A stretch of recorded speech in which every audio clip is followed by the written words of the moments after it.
Well, where the heck have I been? I'm here to let you know.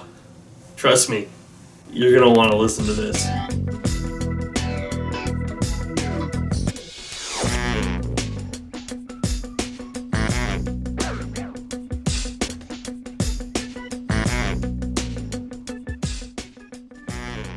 Hello everyone, and welcome to another A Funny Thing Happened. Been a while since I've made one of these movies, but as you might have noticed, I haven't really put out a YouTube video in a while. I wanted to let everybody know all the stuff that happened to me over this last summer that is the reason why I haven't put out a video in a while. So I decided this would be a great time to just be able to spout all the crazy stuff that happened to me over this summer. And I wanted to start it off, like the first big thing. This wasn't necessarily the summer, but this happened in November. I actually got a new job, so I moved, and you probably didn't really tell too much of a difference because, you know, the green screen was still the same. But yeah, I moved, and then I got a new job, and that was great. But then then I started dating this girl. Yes, this was the major thing that happened.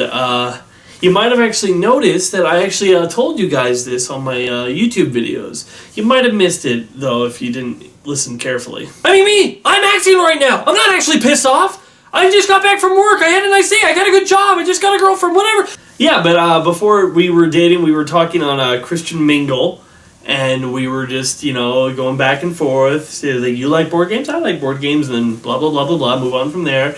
And so we go on a date, it goes well. We go on another date, we go bowling, and she absolutely destroys me every single time. It was, like, embarrassing. I'm like, well, I'm better at Wii bowling. We play Wii bowling another time. She beats me there, too. It's really sad, guys. It's really, really sad. But anyways, on our third date, I thought things are going well. I'll ask her to be my girlfriend. And so I got tickets because of something my radio station was announcing of this performance of the Chronicles of Narnia. You know, I like the Narnia stories, and I'm interested to see how they would perform it as a musical. I said to her, this could be good, this could be bad, but there's no way it's not going to be entertaining. So we go in, we watch the show. It's starting out, you know, it's not great, but it's not terrible. You know, it's a musical. Things are going pretty normally, but then we're coming to the scene with the wolves. The wolves that work for the evil queens. I'm like, I wonder how they're going to do this. And I kid you not, on comes the stage. Because the wolves are supposed to be her secret police, you know. They're supposed to be the bad guys. And of course, you know, Chronicles of Narnia is set during the time of World War II. I'm not sure if you get where I'm going with this. But on comes the stage a person with a fluffy tail and fluffy ears, dressed basically in a Gestapo uniform. I think he had an armband. It wasn't the swastika, obviously, but it was a Nazi wolf. And I was sitting there dumbfounded, like, what is happening right now? And I just turned to her, I'm like, is that a Nazi wolf? She's like, yes, that's a Nazi wolf. It's like, I am so sorry. I am so sorry for bringing you to this. Anyway, it was a good time. I asked her to be my girlfriend that night. Surprisingly, even though I took her to see Nazi wolves, she said yes. But yeah, then after, you know, a few months back, I gotta be honest, this is kind of the reason why I hadn't put as many videos out, because my weekends, which is normally what I've been putting the videos out, and now been occupied by going on dates and whatnot. But don't blame her, it's mostly my laziness, because now I'm not just multitasking it throughout the week. But don't worry, I'm coming up with a new system, so it won't be as, you know, once every now and then. It will be more direct, I hope. I keep on saying that, like, it's like when I say, oh, I'm doing more comic book reviews, I still barely do once a year. But anyways, the relationship is moving along, you know, we meet each other's parents. Her meeting my parents went very well. But also, me meeting her parents went very well, especially her mom. There was this hilarious moment where I got into the car afterwards and we sat down and I said to her, Caitlin is her name, by the way. I said to her, Caitlin, I think your mother likes me more than you do. And she laughed for like a good 5 minutes. It felt like, at least, because it was funny. But anyway, so yeah, the meeting the parents go well, and so a few months go by. We're dating, doing dating stuff, and then we're going to go on a road trip together because we're gonna finish. Because she met most of my siblings, and I met her mom and dad, but not her brother. So we decided to go on a road trip and meet them all, so we could, get the whole family now under the right circle. And so on this road trip, there was a couple of moments that really stood out. One is when we played this game. She brought it up just like I did jokingly. When you see a license plate with a double number or letter, you go like double sixes, and then you go like that, and you give them a little bump. I jokingly did that. She's like, "Oh, have you ever played the game where you have to do the alphabet?" I'm like, "No." And so we intently played a game where you had to look at signs and license plate to see if any of them started with a letter. Like, you would start with A, and then you had to move your way up through the entire alphabet until you got to Z. And it was so intense, and we got so competitive by the end of it. It's like we went for hours without talking, just looking for signs that had the right numbers and everything. And it was like, we made a deal because we didn't get there on the first time of driving. We got to our location before we finished. I'm like, I think we were on Z. We were both on Z. And we're like, okay, here's the deal. We don't play this game when we're out of the car. But as soon as we get back into the car, then the game's back on. But she forgot. Yeah, she wasn't... I proved myself to be the more competitive douchebag in this scenario. Because the next day, I'm just like, isn't this a lovely, lovely place? This city. It's a great, great city. Parking zone! I win! And I was so happy about that. Anyways, that was one of the things that happened. But one of the other things, we went to an escape room with her brother and her brother's wife, and we were basically like stalling for time. And once we got there, we realized that we were in the wrong place, and we had to drive around to find it, and we couldn't find it. So we basically had to do an escape room to find the escape room. Anyways, but the highlight of the trip was a moment where her brother, the Rib Fest, had come to town. Basically, a bunch of vendors going up that all have these signs that say "Best Ribs of the Year" and whatnot. And then so you go over, you get some ribs, you eat it, so I'm like, I'm in, I'm down, I'm good. So we go over there to Rib Fest, and I didn't know what to get, and so me and her decided to share a plate, and so we got this big thing of ribs and pulled pork and chicken, and it was like this. The plate was like this big, and we're like, oh yeah, this is good. And I had like 2 ribs, and I turned to Caitlin and I go, sweetie, I think I'm full. And she's like, excuse me? Because honestly, I didn't eat that much. And she's like, you do not expect me to finish this all by myself. I'm like, I don't know what's wrong with me. This will play into later.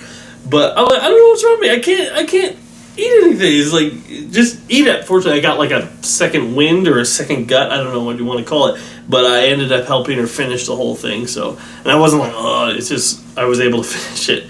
But while we were eating, we hear a megaphone going off like, at first I thought, oh, maybe there's like an event going on, or saying, hey, someone's saying, hey, we have a deal going on, get a heart attack for free, something like that. I don't know. And so I was just waiting. I was like, I wonder what that is. And they get closer, like, yeah, the bottle.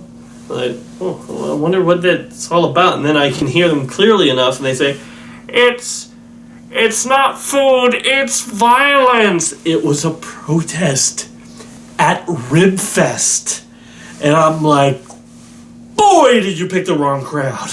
I mean, seriously, they were protesting, it's like, oh, no, it's, they're real animals and stuff, and my girlfriend's like, but they're delicious, but we're all just like, wow, how, what, and the funny thing is, nobody cared.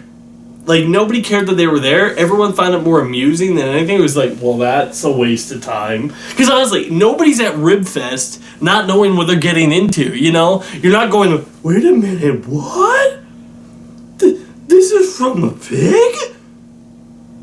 Well, I'm never eating a Rib Fest ever again. I thought they grew these in the backyard. Like, seriously, I am a full born-again Christian, but I wouldn't go to an atheist convention and say, you're all going to hell. I know it's not going to help. The funniest thing that I thought was there was a guy in front of it holding his phone up, recording everything, and you could just tell that he was waiting for someone to get up in their face and, this meat and it's delicious and I'll eat what I want to eat. You know, he wanted somebody to do that, and so he's like recording everything, waiting, and everyone's just like, what a waste of time. This is delicious. I think one of the vendors was like, hey, free ribs to any of the protesters who want to get. I turned to Caitlin, I'm like, you know, maybe they're just hungry. We should share some of our food with them. Anyway, if you believe animals shouldn't be killed or should be eaten, whatever. My point is, like, know your audience when you're going into a protest.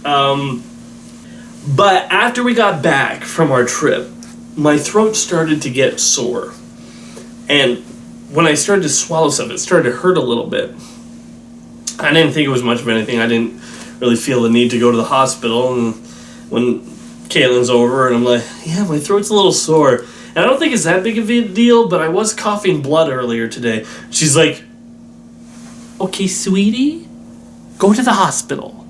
For me, okay? I'm like, all right, fine. We do live in Canada. There's no reason not to.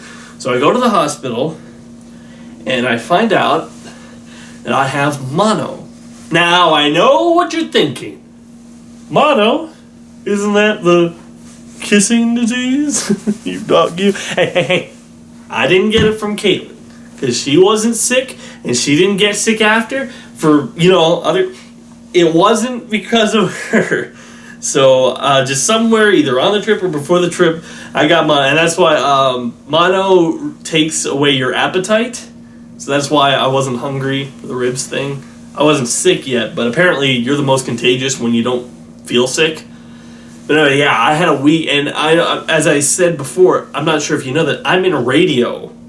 And mono really affects the throat. And it was so funny because I was going into work, because the day before, it was a little sore, but it was like this, you know? I was like, I could still do that, you know? I could still be like, hey, listen to my radio show, safe and fun for the whole family. You know, be like, I thought that'd be fine.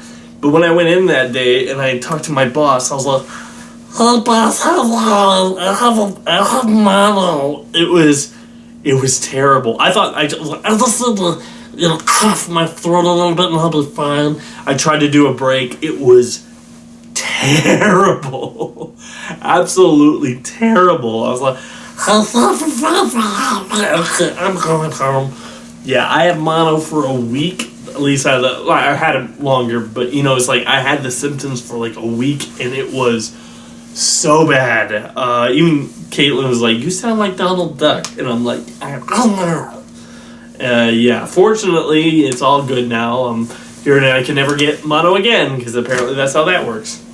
But also, on top of all this, these excuses I'm saying for why I didn't make any videos, there's one other thing that is a reason, and that was I was preparing my new suit.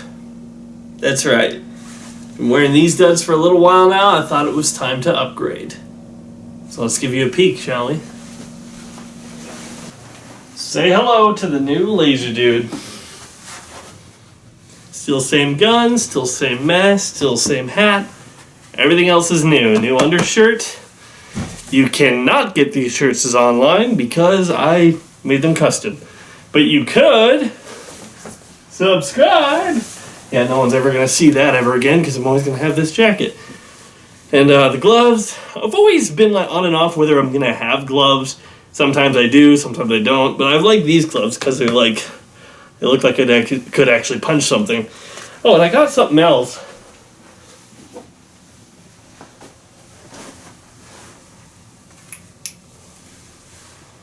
Oh yeah, I finally got a lightsaber. And no, I'm not evil. Red is just my favorite color.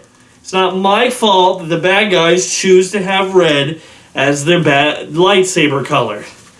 And I know it's not a choice, it's just the crystal being corrupted. You don't need to say, I don't know. I just have a lightsaber. It's cool. Let me enjoy it. But anyways, so yeah, I was kind of debating between this and another look, but the other one was just ended up being too heavy, and I was just like, it's gonna be so hot in this in the summer when I'm trying to do a review, so this was the more practical one, and I think it looks pretty cool too. So yeah, that was a lot of the stuff, because now I, of course, have to film a new intro and everything, so that's going to be a pain. Yeah, that's basically was my reasoning for holding back for a while. And then the real kicker happened. See, things with Caitlin were going really good. Really good. And so I decided to propose. But in order to give that story, I'm going to need a special guest.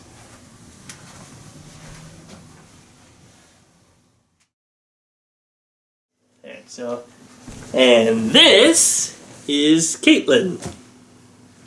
You can also speak. You know? I can speak. Okay. And so I wanted to... I told you a little bit of earlier stuff in this video. Hopefully we're actually shooting this before I talk about that other stuff. But anyways, I wanted to tell the story. Well, we both will, because there's two sides to this. I can also speak. Yeah. Yes, as we've established. Of how I proposed to Caitlin. So, I got the ring, and I was terrified because I had an engagement ring, and I was like, oh, this is like the most adult thing I'll ever do in my life until maybe I have kids. We'll see. Anyways, so but before I was going over to my sister's birthday celebration. We were gonna go celebrate with her, but before I wanted to stop off and say hello to Caitlin because it was kind of on the way, and so I stopped in. We are hanging out, and then she's like, I guess I could come with you for the weekend. You know, that'd be a big deal. I'm like, no, this is great. And then in my mind, I'm like, oh, dude, the ring box is in the front seat, the passenger seat. You got to make sure she doesn't see that. I'm like, oh, okay. So I say yes, of course, and so I make an excuse to get to the car first, so I put it in the trunk to make sure she doesn't see it. I'm packing. Yeah, she's packing. I make sure the whole trip she doesn't go anywhere near the trunk. Be the gentleman, like, let me help you with those bags. I'll take those. Well, I put them. I usually stay away from the trunk. It's quite dirty. Anywho's.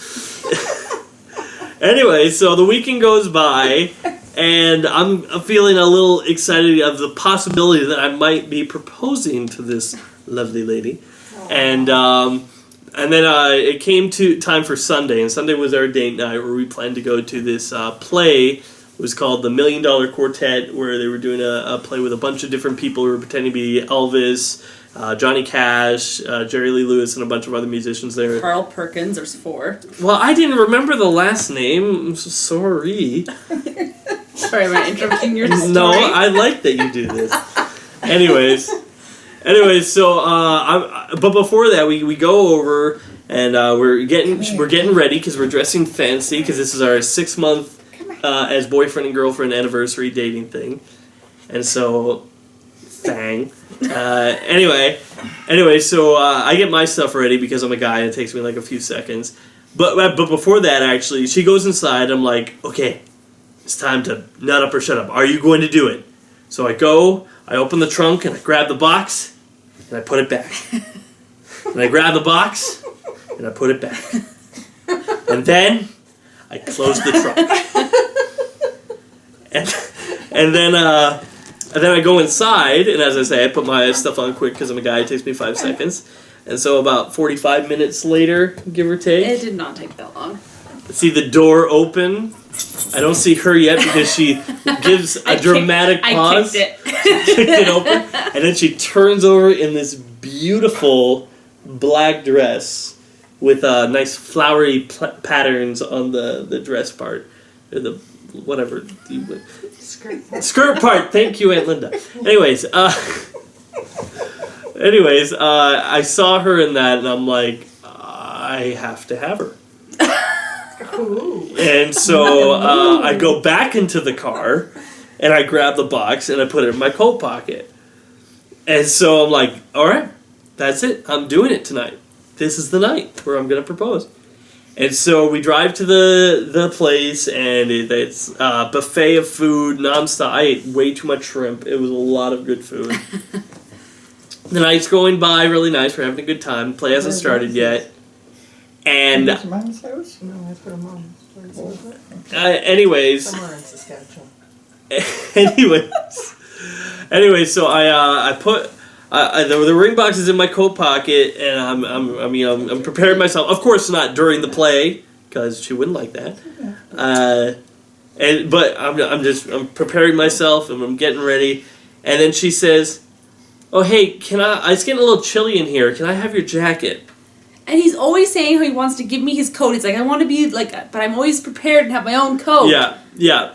I'm always wanting to be the gentleman, like, here, let me give you my coat. But she's always like, has her own coat. But this one time, she didn't have her own coat, and the ring box is in the coat. And I'm like, sure, you can have my coat, because I can't say no. And so He could have said no. you could have offered to get my coat I was from the car. panicking. It was not. I couldn't say no at that moment. Anyway, so I grabbed the coat and I decided to act all gentlemanly, like I'm putting it on her like this. And I'm like, he's putting this on me like the dainty woman that I am. Like, okay. But no, really, I'm like trying to get it out of the pocket and like panicking, and I finally get it out of the pocket and I try to fit it in mine. And I'm like, what are you doing? Because it was too big. Because it wasn't the ring box itself. It was a box that the ring box was in, so I couldn't fit it in my pocket. And she's getting suspicious. She's like, "What are you doing back there?" I'm like, so I made possibly one of the dumbest decisions I've ever made in my life. There's a million other options. Now I think that, but I think I gotta get to my seat, but I can't put it in my pocket. And I don't have any other pockets to do it. So what do? I stand up. Well, I was already standing up. I put it in between my knees and penguin waddle quickly to my seat. It's a pretty good impression of what you did, actually. Oh my gosh. And she saw it as clear as day. Every single weird penguin waddle step. Every single thing. All of it, yeah. And I was like, what was that? And he's like, nothing. I said, don't worry about it. What was that? I said, don't worry about it. And she said, Kenneth, I can't not worry about it.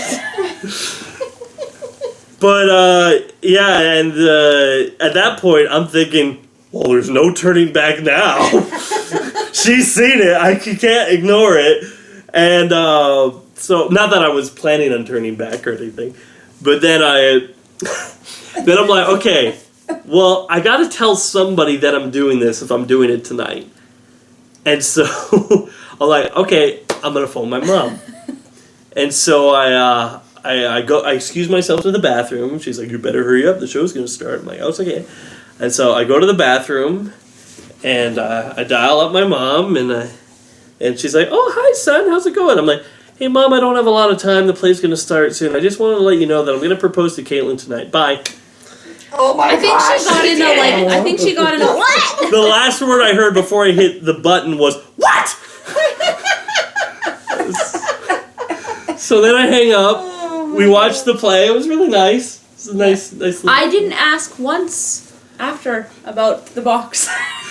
I was so good. I was prepared to lie. Lying is fun. Fortunately, I think because it wasn't a ring box, it was a box that the ring box was in. I think I was like, is this like an anniversary gift? Which we also said wasn't a thing. Or is this like the thing? I don't know.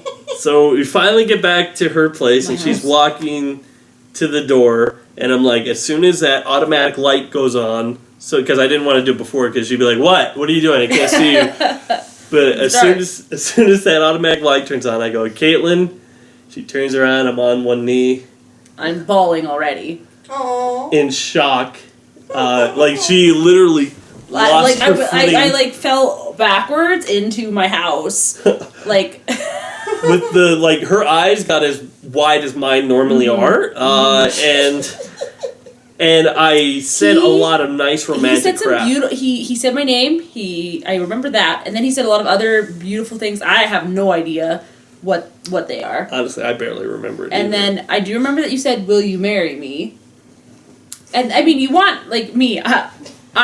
You may not believe this in this video, but I usually am quite the talker too. And like, you want to render me speechless, ask me to marry you, because I was like. Honestly, it felt like somebody had knocked the wind out of her. She was like, and I'm like, my knees are starting to hurt. And no, I wasn't rushing. It wasn't that long. Yeah, oh sure. You were standing up. But she said yes. Oh. Yeah. And so that is the conclusion of my crazy summer. So yeah, that's all I have to say. Thanks for watching. Bye. Okay, if you were wondering who the two people cackling in the background of that was, it was my aunt and my grandmother. We were meeting them. I was introducing Caitlin to them, and it was the best place to shoot that little part of the video. Hope you enjoyed it. And so yeah, that's been my crazy summer. I got mono. I got a new job, but that wasn't in the summer. I have a girlfriend who is now my fiance. We're planning a wedding, so videos might still be here and there, but that's okay because I am engaged and I'm going to be married. Did you not hear that part? That's crazy. Yeah, and that's it. That's all I have to say. That's all my notes I have on that. So I want to say thank you for watching. Videos will be coming back up soon. I just need to get back into my routine of it all. I will say this. I was going to say this in my Aladdin review. I filmed my Aladdin review. I'm editing it now. But one thing that I need to say in that I didn't, is that the next one is not going to be The Lion King. I'm not doing The Lion King this year, is what I'm trying to say. I had originally planned everything out in advance, and everything was all good and solid, but then my computer broke down on me, and I had to get it fixed, and that threw my entire schedule out of whack. And you know what? Aladdin was a lot of work to put into, so I'm like, you know what? Let's save one of the bigger ones again for another time, you know? So if you were expecting The Lion King, sorry to say, it's not going to be happening this year. Alright, that's all I have to say. That's the funny thing that happened to me this year, or funny things if you want to say. Yeah, I'm getting married. Holy crap. Feels like I'm actually an adult now. Yeah, you know, I'm full of responsibilities now. I am basically a grown-up. Now, if you excuse me, I'm going to take my lightsaber and go.